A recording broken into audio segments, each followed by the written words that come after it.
first of all, thank you for your service. Appreciate it. You're welcome. I just want to start off, Captain, with the with your background, as in like just mainly, I know you were born a couple of months after D-Day, and how you sort of got into military and what your evolution was in that, like just a kind of like an introduction, as much as you want to discuss. Sure. I was born in a little place in southeast Missouri, and was fortunate enough to go to a military school, a military high school, Missouri Military Academy, and had hopes of attending the United States Naval Academy. But I couldn't make the grade. I didn't have the science and math skills. And so I was kind of at a loss to what to do. There wasn't any money, and scholarships weren't available unless you were brilliant in those days. And I certainly wasn't. And so for lack of any real ongoing way to get there, I was sitting one evening and kind of feeling sorry for myself. And I noticed this A sign out in front of a post office, and it said, had a picture of a Marine on it with lantern jawed sort of rock solid Marine with one word up over the top, and it said "ready" with a question mark, and that's all it said. And I looked at that and I said, by God, I think I am.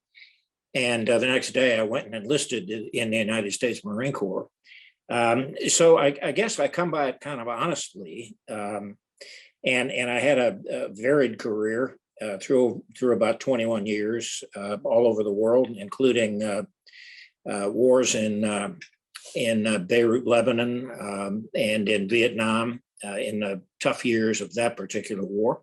And eventually, after the incident in Beirut in 1983, I really felt that I had given all I really knew how to give. And I felt that my position as a mentor and a teacher and a leader might be challenged, and I didn't want to fall down on that mission. And so I decided to retire. Fortunately, I had enough time in service so that I could retire and have a little bit of money anyway. And I couldn't really decide what to do with myself. What now? I knew that if I became a cubicle rat in some defense industry, that I'd be a suicide in 6 months, because I'm just not that guy. I have a little creative bent in me that needs to be challenged regularly. The reason I write books and that sort of thing. And I knew that, if I didn't do something that scratched that itch, I'd be one of those guys sitting on a bar stool at the VFW club, and I didn't want to do that either. So I got to thinking, and as I began to think about what I might bring to the table in civilian life, the one common denominator seemed to be that I was always a movie fan, and I'd seen what I think was every military movie there was at that point. Right. Simply because I went out of my way to see them. I expected them to depict my life, and they didn't. In fact, what they did was generally just piss me off, because they didn't they didn't have the magic that I felt in service, and they didn't have the intensity and the verisimilitude and the reality that I knew from combat. And so I said, well, somebody's got to be able to fix that. And by God, I think it ought to be me. And of course, I knew nothing about, how movies are made or anything like that. And so I did what Marines typically do. I fixed bayonets and charged out to LA and Hollywood and said, okay, I've got a new idea about how to make great war movies, and you need to listen to me and give me a lot of money and let me do this. And nobody was very interested. The typical reaction was, well, look, we've made military movies for decades without some clown like you, and you don't have a new mousetrap. You're just dumb. And so I was about to give up, actually. I said, well, a great idea, just a lack of judgment, lack of knowledge, and go be a cubicle rat or something. And then I discovered a little notice in one of the trade papers. I'd learned to read the trade papers, and I discovered a little notice that said, a heretofore relatively unknown writer director by the name of Oliver Stone was going to do a movie based on his own personal experiences as a combat infantryman in Vietnam. Right. And I said, well, if I can get to this guy, if anybody's going to understand what I'm trying to do, what my barely formed methodology is, he'll understand. And I managed to get a few minutes with him while he was cutting another movie. And I said, look, here's what I think is wrong with war movies. Here's why I think the performances don't ring true like you and I know them to be. And here's how I think we fix it. And I guess if it had been anybody but Oliver Stone, they'd have had me arrested as a stalker or something. But Oliver was willing to go that route. And he said, okay, I think I understand what you're trying to do. The question is, are you the guy to do it? And I said, yeah, you bet your butt I am. I'm the guy. I can do this. And he gave me 33 actors, some guys, you wouldn't have known at that time: Charlie Sheen and Willem Dafoe and Tom Berenger and Right. and Johnny Depp and Platoon, of course. Yeah. Yeah, and then we made this little movie called Platoon, and we brought it home, and lo and behold, won 4 Academy Awards, including Best Picture. Right. And all of those people who had been telling me to go away, that I was a nuisance, now wanted me to work on their film. Of course. And so that's a long, expanded, and somewhat boring. No. How it came about, but there it is. No, that's interesting to know, because I have grown up watching military films. My dad was in military. I've seen Bridge on River Kauai, Patton, Sure. Apocalypse Now, and I think I saw Patton, and the only thing that I remember when I watched Patton the first time, one thing that sticks out in my mind still to this day is that when the knee breaks and you see the bone sticking out, there was a scene. I don't know which character it was. I don't remember. I think it was Tom Berenger or somebody else. But that, I think, was the first film, maybe Apocalypse, I'm not sure. It didn't have that. Apocalypse Now was more like a psychological thing. But Patton, for sure. I mean, it was an amazing film. And did you also work on Born 4th of July with the? Yes, I did. Okay, yeah, because that also, I mean, it dealt more with the aftermath, and the only person who can tell you that is the one that is actually going through it. Well, that was certainly my opinion, and fortunately, Oliver Stone agreed with it. The interesting thing about it, as I said, people were anxious for me to work on their films after the success of Platoon. What I didn't know was that I was beginning to generate some interest in the Hollywood establishment, if you will. And one of the folks who was a fan of my performance, I also sort of by accident became an actor in Platoon as the commander. Yeah. And interestingly, one of the big fans of that Platoon was Steven Spielberg. I had no idea, that he'd even be interested in that sort of thing, but he was. And lo and behold, I guess it was 1998 or thereabouts. That's when Saving Private Ryan came out. Yeah. Yeah. I got a call from Steven Spielberg and Tom Hanks. And when you get that kind of call, you pay attention. And they brought me into a meeting, and they said, we really admired your work in Platoon, and they mentioned a couple of other films that I had done, and we have an idea for a film written by a writer named Robert Rodat, and we think that your method can be used in this particular film. And I said, well, of course it can, because I believe that the spirit of the warrior is the same from the Peloponnesian Wars through Star Wars. And all I need to do is imbue those folks with that spirit, and then train them how to use their body and their weapons and that sort of thing. And then you've got a true insight into the fighting man. And Stephen said, well, that's good, because the guy that I want you to train is sitting right here. And it was Tom Hanks. And and I said, oh, well, I'll just get right on that. And they were very good to me. They gave me the entire cast and let me work with Mr. Rodat to kind of do some tweaking to the script. And lo and behold, through a long period of training, we produced training and production. We produced one of the most extraordinary opening sequences, I think, of any war movie ever made in Saving Private Ryan. Absolutely. Till this date, I don't think anything will ever come out that will go beyond that. It was just, Yeah, it was. We had about 1,000 men on the beach, 14 armored vehicles and 7 ships at sea, and I was controlling them all on a radio. And I began to understand how General Eisenhower might have felt back in, on D-Day.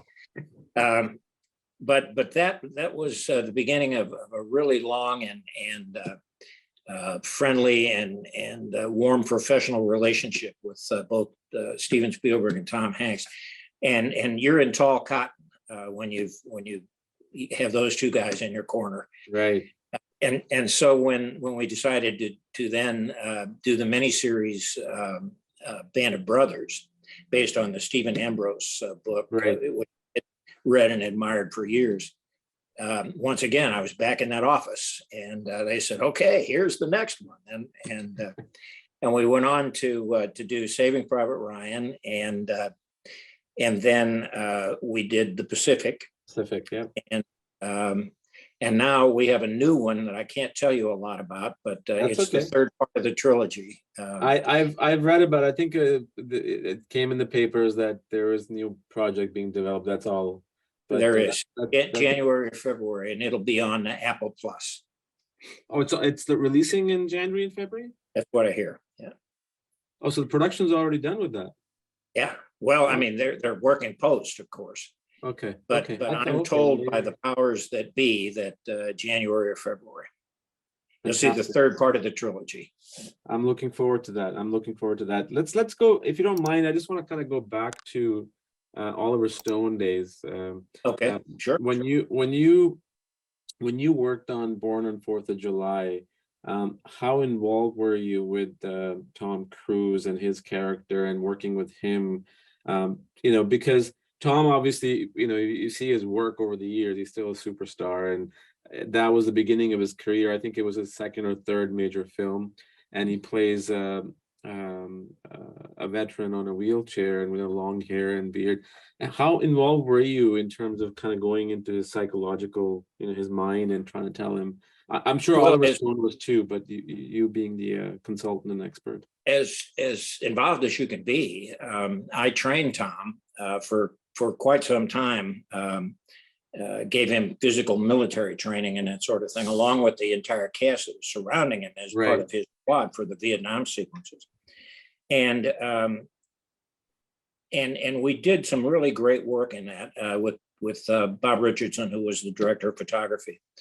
We got some great sequences, and because Oliver knew me very well from our association with Platoon, he wanted me very deeply involved. I mean, he knew that I had a long and turbulent history in Vietnam, and he wanted Tom Cruise was portraying Ron Kovic, who was a real person, and Ron was there.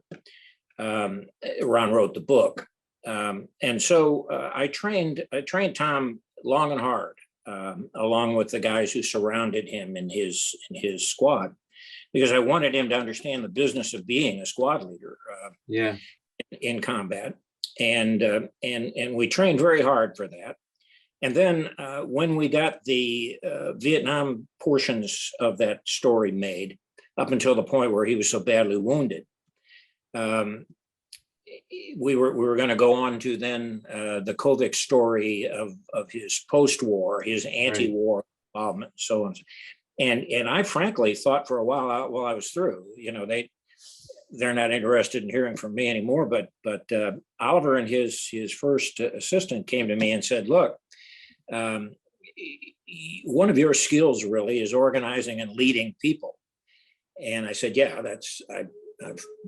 I've raised other people's children for 30 years. I kind of know what I'm doing with that. And they said, well, look, we would like you to come with us to Washington, and we're going to stage all the anti-war protests and that sort of thing. And I said, well, damn, I lived through that, and it was almost as uncomfortable to me as a returning Vietnam veteran as the combat was.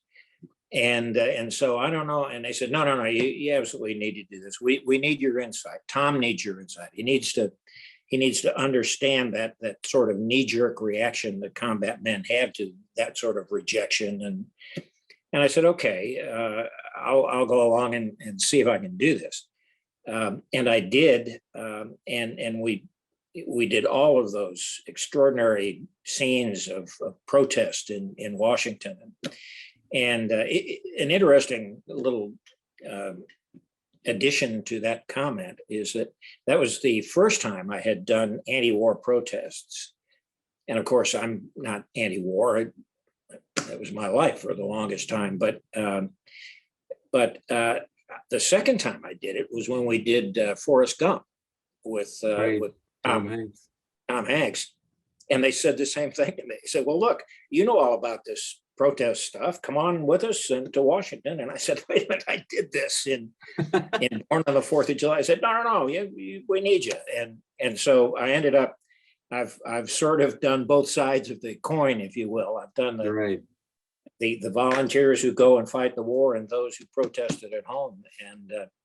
And it was for, as well as for the actors, it was an eye opener for me because when I came home eventually in mid 1970, August, I think of 1970, I wouldn't have had 2 minutes for those people. In fact, I would have, bowled them out of the way with my Jeep or whatever it was. But I kind of got a little bit of an insight into how the others, as much as I disagreed with it, and as much as I thought it was unfair and confusing the war with the warrior, I did get an insight, not a sympathetic insight, but an empathetic insight what was going on.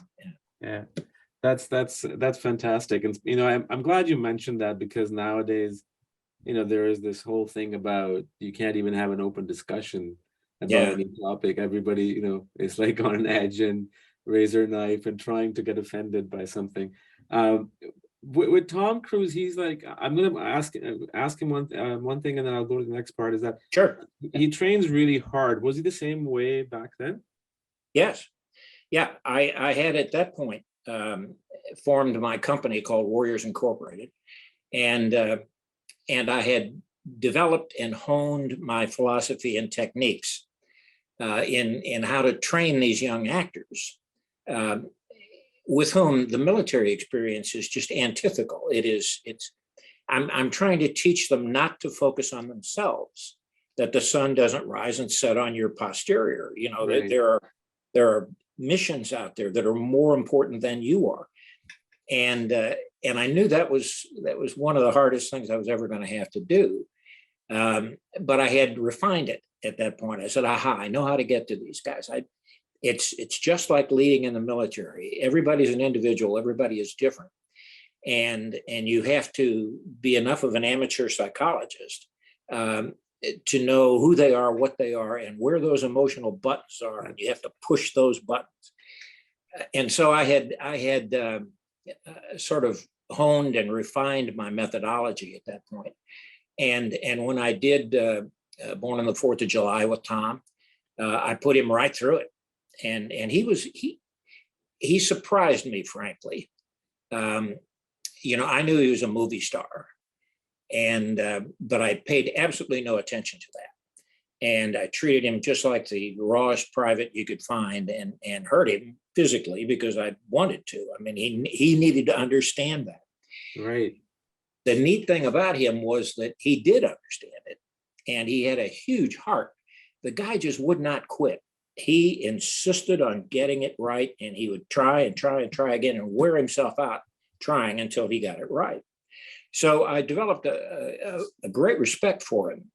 I guess we're politically different and that sort of thing. I don't really know because I've never discussed that with Tom.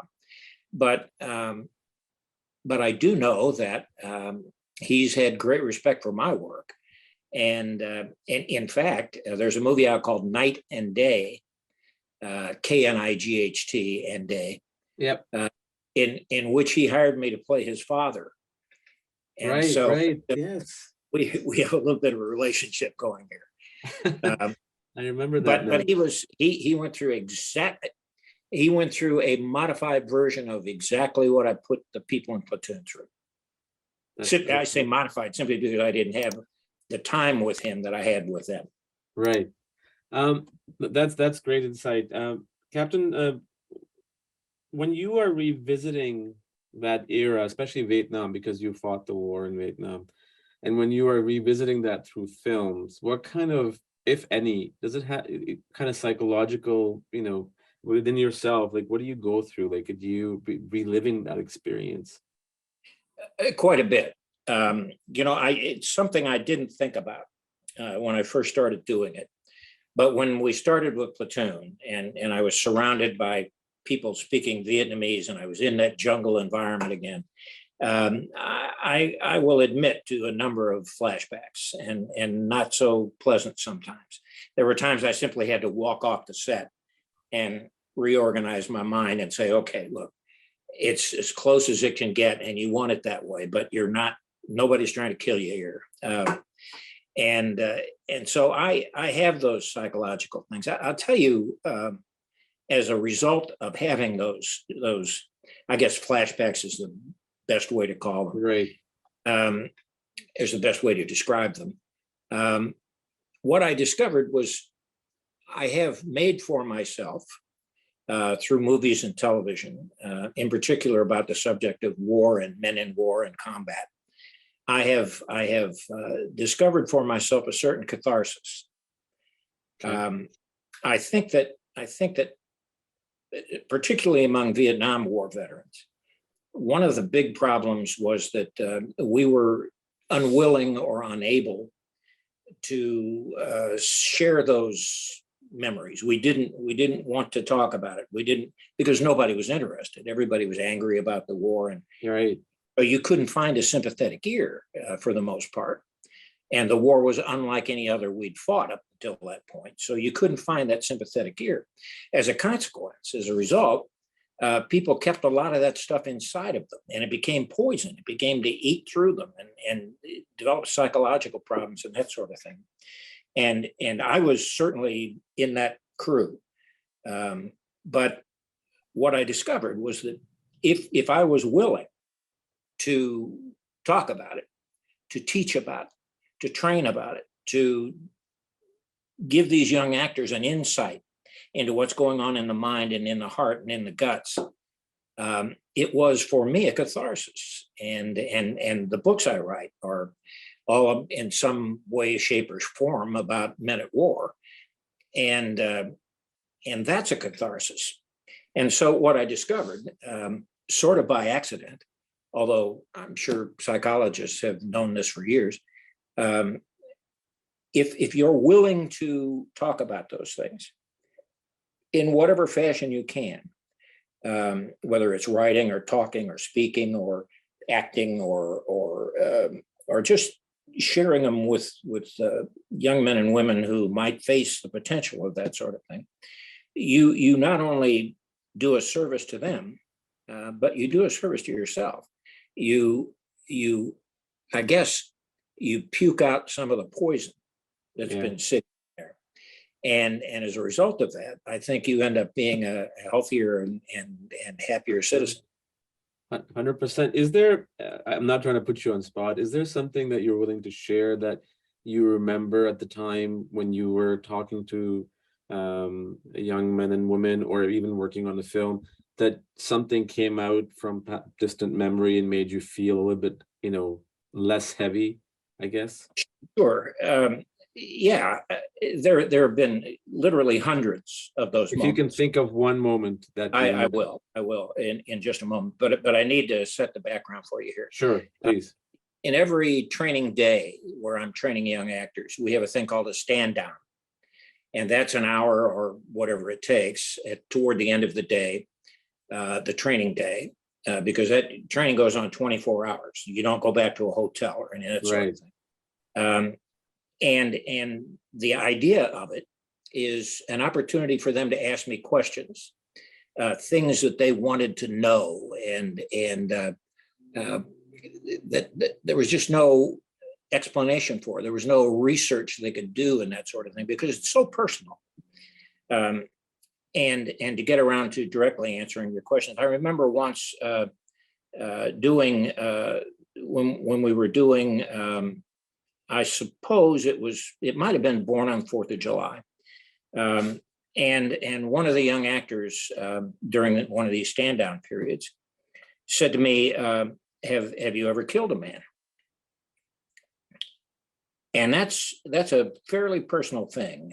Very few combat guys are going to want to talk about that, are going to talk about it in detail.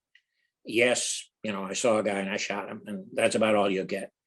But that wasn't good enough for this kid. And I realized at that point that this young actor was asking a very serious question, because he wanted to translate what I told him to his performance.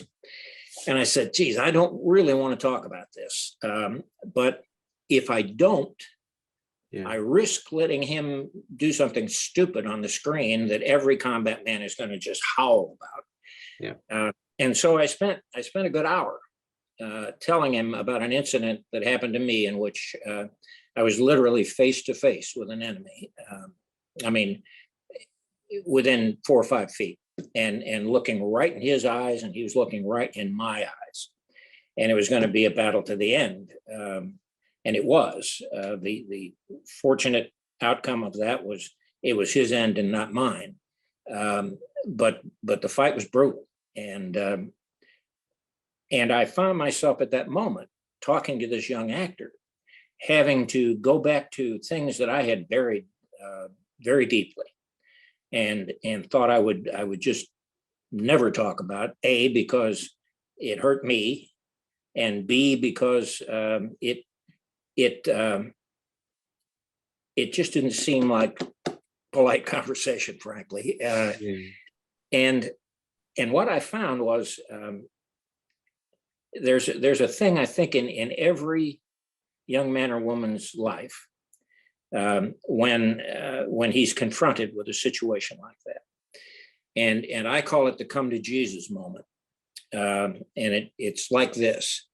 You get in a situation like that, you're forced to take a life, or you voluntarily take a life to save yours, whatever the situation is. And it won't come right then. It'll usually come a day or two, or maybe hours after the incident, when there's a moment for you to reflect. And you don't really want to reflect, but you're forced to. And you're forced to by what I call the sort of Judeo-Christian upbringing that everybody has. And the biggie in the sin category is thou shalt kill. Yeah. And now you have violated that proscription. And so you begin to wonder, have I doomed myself? Am I heretofore sentenced to eternal damnation because I did this? And no matter how much justification you've been taught, or you've been trained, you have that moment, and that moment is haunting, and it can come back to you. And so that incident, I think, probably answers your question. If it doesn't, I'll expand some more. But. No, it does. It's interesting, right? That I always have these. No, I shouldn't say always. I have these conversations with people whenever there's a war going on, like whether it's U.S. versus another country, or now Russia and Ukraine, and it's very. Soldiers are obviously following orders, right? Like, you're fighting for your country and you're going in there because that's what you signed up for. Yes, sometimes there are people who take matters into their own hand and they kind of go haywire, but a very small percentage of them. And I always find it fascinating, and I'm just making a comment, doesn't mean Sure. anything. I always find it fascinating that, there's two sides, right? Like the enemy and then you are the enemy in their eye, and Sure. how the psyche of when you're actually being on the ground goes through that. Like it's crazy that soldiers have to go through all that, but they made a choice to do so, of course. Well, you have made a choice to do it, but I don't you think you can't. make a choice to say in your head, "Oh, I'm going to go kill that person when the war starts." That obviously is not the case, right? No, Like that's yeah, no, it's the furthest thing from your mind at the yeah, time. yeah, And I think that's that come to Jesus moment, and and people respond to it differently. right, But I find that if those who have not what we call seen the elephant and heard the owl, really been in that life or death situation, if you can somehow communicate that, whether it's in a film that you've trained an actor to understand it, or it's in a book and you're capable of describing it adequately, with the fact that you're talking to a completely oblivious audience in your mind.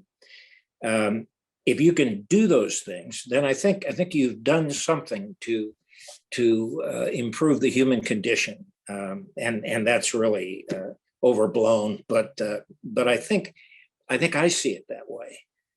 I'm trying to give people an understanding of what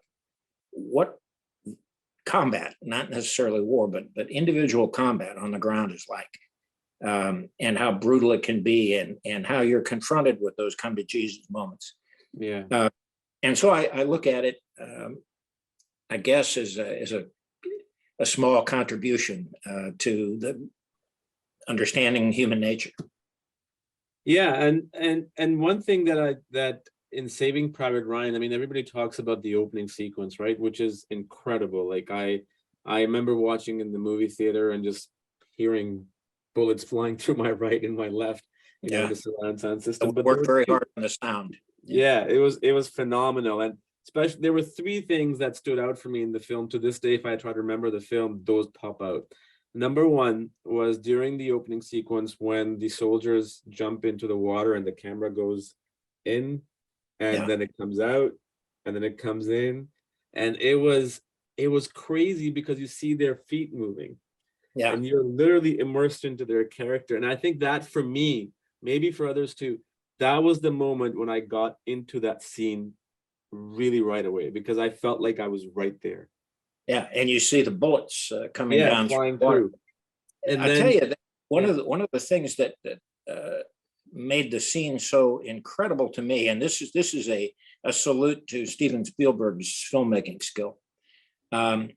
Tom Hanks, in his character as Captain Miller, is so shell shocked by what's going on around him there on Omaha Beach that he comes up out of the water and yeah, hears the sound, and then he's down and the sound disappears. yeah, I've been in that situation. I've had my bell rung so hard by incoming mortar or artillery fire that I'm deaf, and I look around me. I can't hear anything. I can see things going on, but I can't hear anything. That's frightening. And Stephen focused on that, and I said, "Yeah, that is something that will surprise people." And it is a true depiction of what happens to you in combat. You can shut it all down. it's crazy. And then there was two other scenes involving the medic who's played by Giovanni Yep, Ribisi. Giovanni Ribisi, right? Yeah, there was a scene at night. They're having a conversation. It was him with Tom Hanks' character Captain Miller and Tom Sizemore, and he talks about how his mama, this is before he gets killed. How his mother is always trying to talk to him, but I pretended I was sleeping, and that guilt of just sitting there, and then he kind of cries out "mama" when he's dying. Like those two things, they always come to my mind when I'm thinking about Saving Private Ryan. It It was was kind of a Star Trek red shirt moment, wasn't it? I mean, yeah, that guy's going to die. yeah, but I'm sure they do. When you were obviously you being in the war, like are those moments like where you talk about family? I'm sure you do, but how Yeah, does you that? do. It's there's a bit of a machismo thing in it. Okay. You you really have to know someone well, and trust them and feel that you can go there in conversation with them. Right. If he's just a foxhole buddy and you don't know him that well and you haven't you're hesitant to share those kind of mama things and family things. Right. Usually it happens because you start talking about home and family and so on and so forth, and then something like that will sneak into the conversation. Um, Guys in combat, and I don't know about. I've never been in combat with women, but except I've had a few fights with women. But guys in combat reserve those moments, and I think it's machismo. Yeah. I mean, men normally don't talk about those kind of things with other Yeah, men. They normally talk to women about those things if they do. that's right. um, yeah, no. And when you were working on Saving Private Ryan, obviously you were involved in the boot camp. That you went. I think it was 2 weeks training, or was it a month? It was about 10 days, and then we added another 4 or 5 days with the background troops in Ireland. Right. So I guess the whole prep period for me was about 2 weeks. Yeah. So with the main cast, when you were doing the boot camp with Edward Burns, Tom Sizemore, Tom Hanks, and the rest, Barry Peppers, what do you remember anything in particular where any one of them, if not all of them, said like, "This is it, we're done, we can't deal"? Oh yeah, you're fishing for that story, and frankly, it's apocryphal. There was a time we were exceedingly miserable. The English weather had closed in on us, and we were up to our knees in mud and freezing rain, and they were miserable. Right. For my part, that was exactly how I wanted them to be. But we had a clique led by a certain actor that I won't specify. That's okay. No worries. But it wasn't Tom. Well, it wasn't Tom Hanks. At any rate, there was some. We don't need this. We've been through enough. You know that's enough. We got the captain's message and so on and so on. I said, no, you don't. If you endure this, then you'll get my message. And I was adamant that I wasn't going to turn them loose. And there were a few of them who were just as adamant that they needed to be turned loose for various reasons. And they went to Tom Hanks as their supposed leader and said, "Look, we're over this. We've done enough here." And Tom Hanks, thank goodness, said, "I don't think so." And he made a call. I'll be fair with him. He made a call to Spielberg and said, "Look, there's a little problem here." And Spielberg said, "Well, Tom, you're the leader. You have to handle it." And he did. And he gave a speech, and I gave a speech. And his speech was much more inspiring than mine.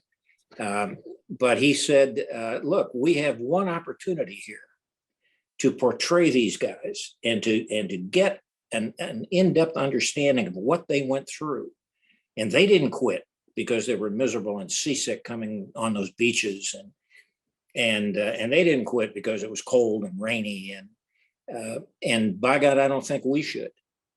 And that did it. Then I got up and said a few words and a similar vein, and that was it. It was over with, and we went ahead with the training. A scene like that in the film at the end when Tom Hanks, talks of like he makes that little speech when they were all fighting. So it's interesting that that happened. Very similar to that. And when you actually were in the movie theater, what was the first time you saw the film? Was it at the premiere or was it before that? Saving Private Ryan? Yeah. I actually saw pieces of it when I was working on post-production. Stephen is a fanatic about post-production, in particular sound. And so I worked on some scenes in which we had to juice the sound.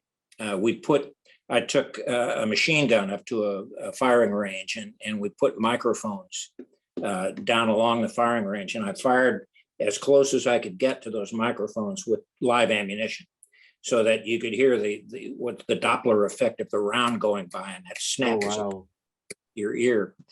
So I had seen a couple of scenes that we wanted to juice that sound. And I had seen some scenes.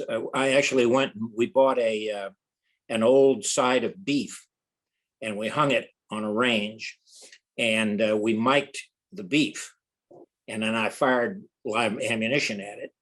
And we would pick up the sound of a bullet hitting meat and hitting bone. And then we would fire at angle iron so that you could get the sound of ricochet, and recorded all of that. So I had seen those scenes, and I kind of knew how extraordinary this was going to be. Right. And then Stephen invited me and Tom and I can't remember, maybe some of the other actors were there, to a private screening, and we got the first look at it. He was still tweaking, and with a Steven Spielberg film, the tweaking never ends. But right. But I saw it in full length for the first time at a private screening. Do you remember your initial reaction? Especially, I was just gobsmacked. I mean, I said, I don't think anybody's ever tried this on this scale, and certainly nobody's ever done it that well.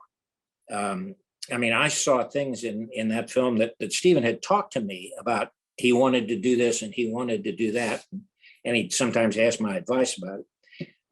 But I saw all of those little moments, and if you are willing to delve into or dive into those opening sequences, which are just extraordinary, and they want to make you sit back in your chair.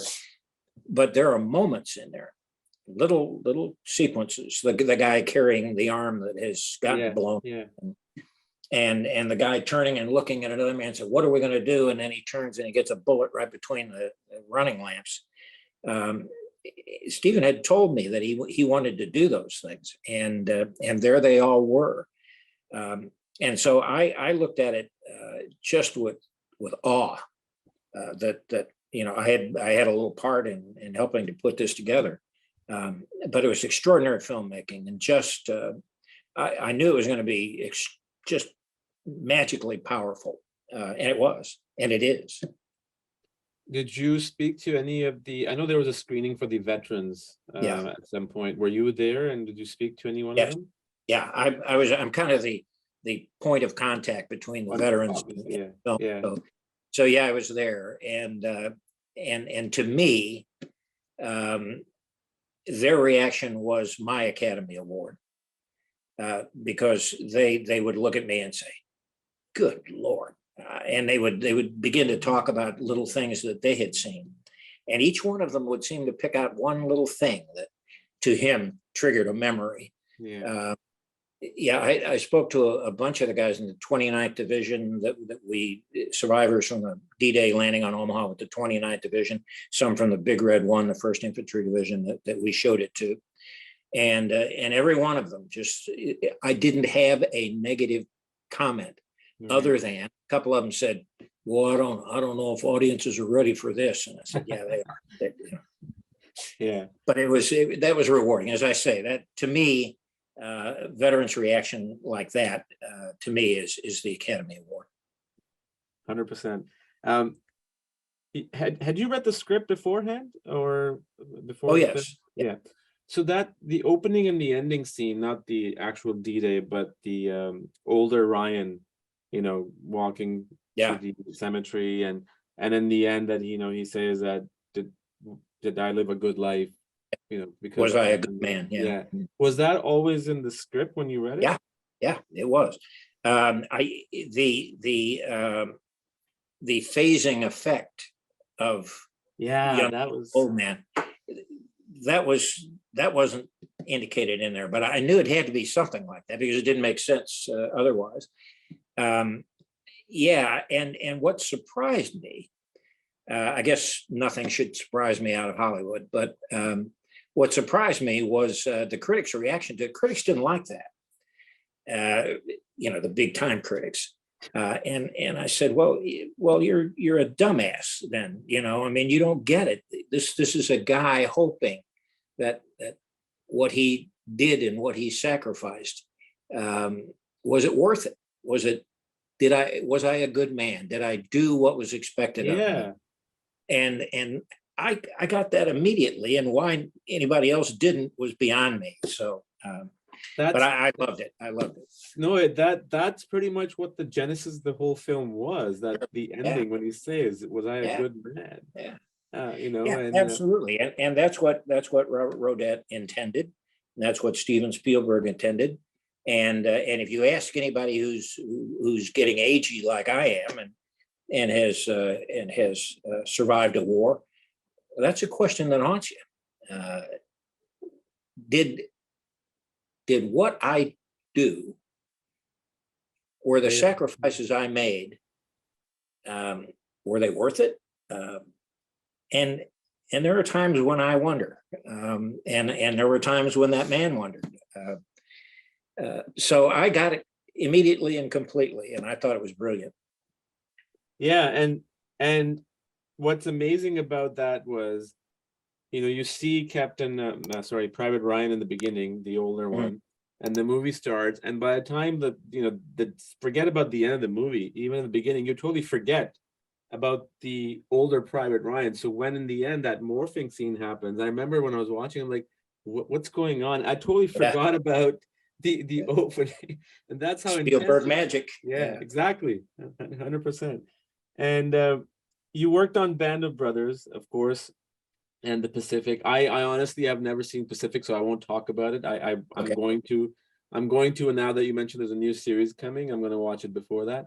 But Band of Brothers was amazing, and a mini series and how it focused on characters and everything. What was your involvement like that? I think that was announced right after Private Ryan won the Oscars, or it was pretty close to that. Yeah. Look, I was, because of our success with previous films, I was involved right from the absolute conception of that. I had read and been a big fan of Stephen Ambrose's Band of Brothers book, so I knew the material. I worked with the writers early on, going into this thing, and I knew, and more importantly, really, at that point, Steven Spielberg and his producers and Tom Hanks all believed that my method had merit. Yeah. And so they gave me almost carte blanche. I mean, they said, "Here, whatever you want to do to get these guys ready and to produce this thing, we want you to do it. So tell us what you need." And so, and I did. And I think that the 3 weeks that they gave me, including incredible support and access to places and things where I had to isolate these actors and make them live in the 1940s. Yeah. I think that was the proof of the pudding, if you will. I mean, I had everything I ever wanted in my method in training these folks, and it worked magically. To this day, I mean, I still see all of those guys regularly, and we have a reunion about once a year. And we just had the 20th anniversary reunion in New Orleans at the World War II Museum not long ago, and it's one of those seminal moments in your professional life, and all of them say that, and I say that. When you're able to do something like that, you set the bar, and that's the standard. You got to get beyond that if you're going to do anything better than Band of Brothers, and no one's done it yet. I can walk into a bar here in South Central Texas, and somebody will say, "Hey, you're Colonel Sink from," so the series lives on, and it lives on in particular. Almost every television station I'm familiar with runs it on Veterans Day. It'll be up this Yeah. November. They'll run the entire thing back to back. And so when you do something like that, and when you hear comments from the survivors, the men we were portraying, that we got it so right, and we were just, it was their story, and we told it well. There you go. I mean, you can't do any better than that. Yeah, and the actors that you worked with, whether it was Saving Private Ryan or Band of Brothers, one thing with military is, I mean, it teaches you discipline. It teaches you a lot of things that you probably won't learn anywhere else in that much of a speed, like that quickly. Sure. Yeah. Do you see that in the actors that you train, that did that change, or do they come and tell you that that training, 2 weeks or boot camp and then the film production, it changed the way I think about things? Yes. And that's perceptive if you'd ask that question, because I design it to change their lives if I can. Right. They're capable, if they're malleable enough for me to do that with. But to this day, I just told you that we had this reunion at the World Game in New Orleans, and every one of them found a moment, 20 some years later, found a moment to get me aside and say, Skipper, I got to tell you, what you taught us and the things I experienced just changed the way I looked at everything. And it made my career, or they'll say, it made me a better guy, a better husband, a better father to my own kids now. And that's pretty high praise. So yes, it does change them. And in almost every instance for the better. Yeah. The end of Band of the Brothers series, I mean, that's what stood out for me the most in the entire series, was the scene when they discover the camps and when they walk in. And that I mean, Schindler's List was a totally different impactful film, but in that scene when all the soldiers walk in and you don't hear any conversation, you just see these people literally to their bones and kissing these soldiers. Were you there that day for the production? Oh yes, I was there every day. So tell me about that. How did that occur, and what was going through? And because for me, that was very powerful. It was very powerful, not only for you and for audiences in general, but for them. We had talked a bit about Nazi extermination attempts and that sort of thing, just in the course of reviewing the history. But when they saw that and how wonderfully the production people had set it up, and the fact that they had just come out of training and they were in that mindset anyway, it had a profound effect on them. Ron Livingston told me that it had a great effect on him. Damian Lewis told me that he almost forgot his lines. He was just speechless. Ross McCall, who played the German translator, has almost been in tears, saying, I knew that I had to say something, but I just looked at that and I said, my God, this is becoming a reality to me. And so it was emotionally impactful for everybody involved. And interestingly, I didn't let anybody near that set.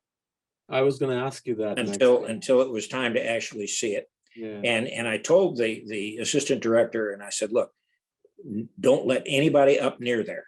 When it's time to go, when it's time for us to get up on the set, I said, you're going to want raw reaction. And it was.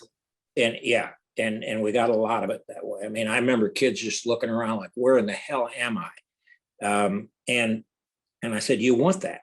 And so we didn't let them get anywhere near it until it was time to actually roll and bring them on and see what happened to them.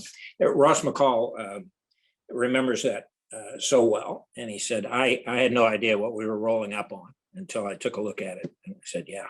And we saw the look on your face. Yeah.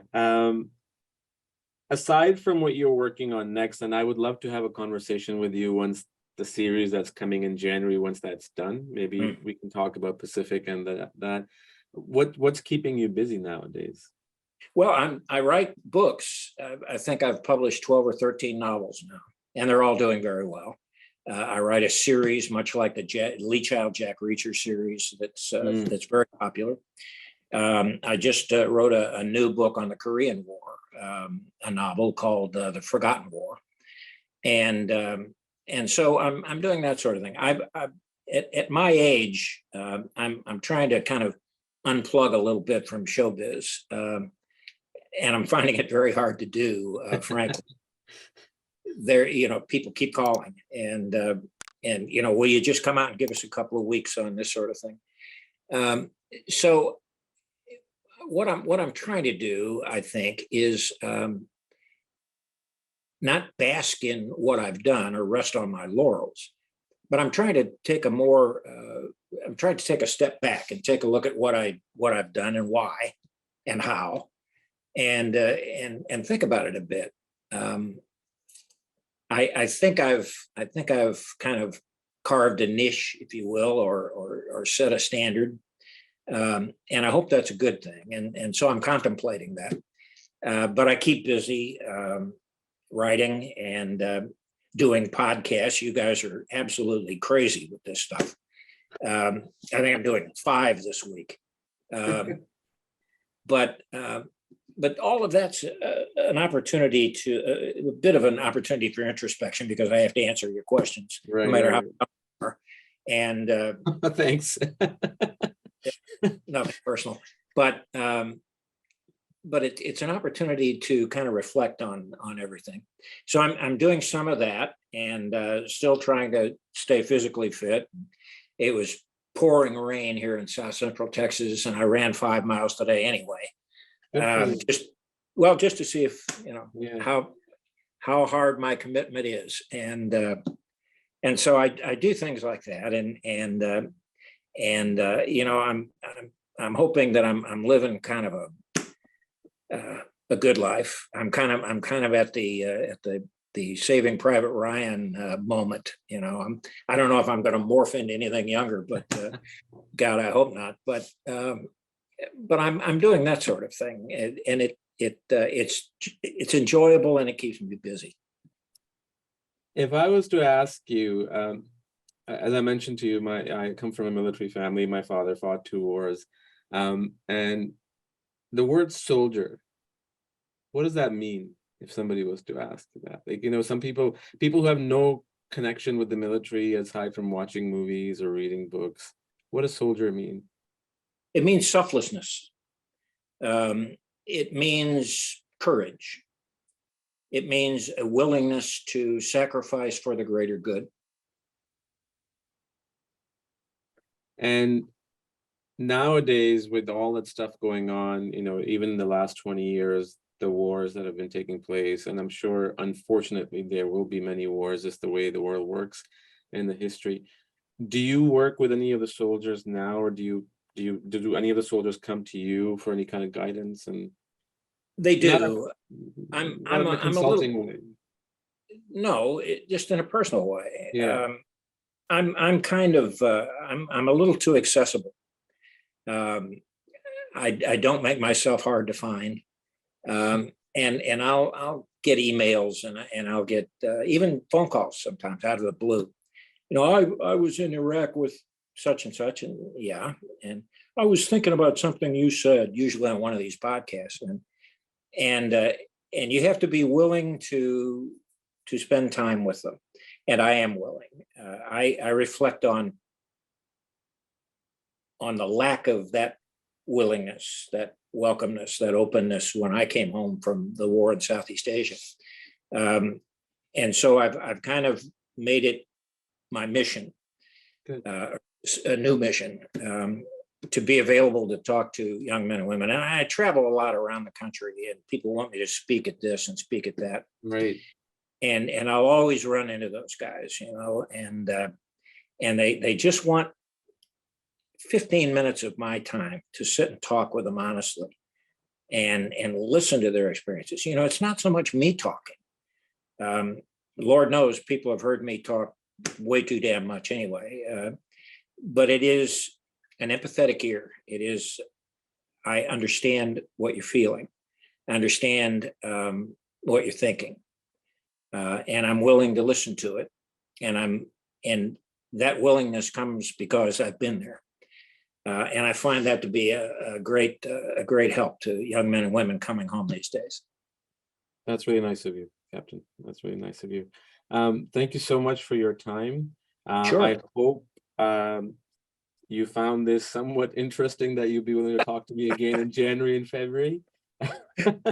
I do. It's always, as I said, it's every podcast, if you will, every interview, for what it's for, is an opportunity to say some things that I believe. So it's a bit of a pulpit, and I appreciate your offering me one. No, I appreciate your honesty, because that's something that I really, really value, people being upfront, and I thank you for that so much. Thank you again. So we'll be in touch for sure, sir. Let's do so. Thanks very much. I appreciate your time.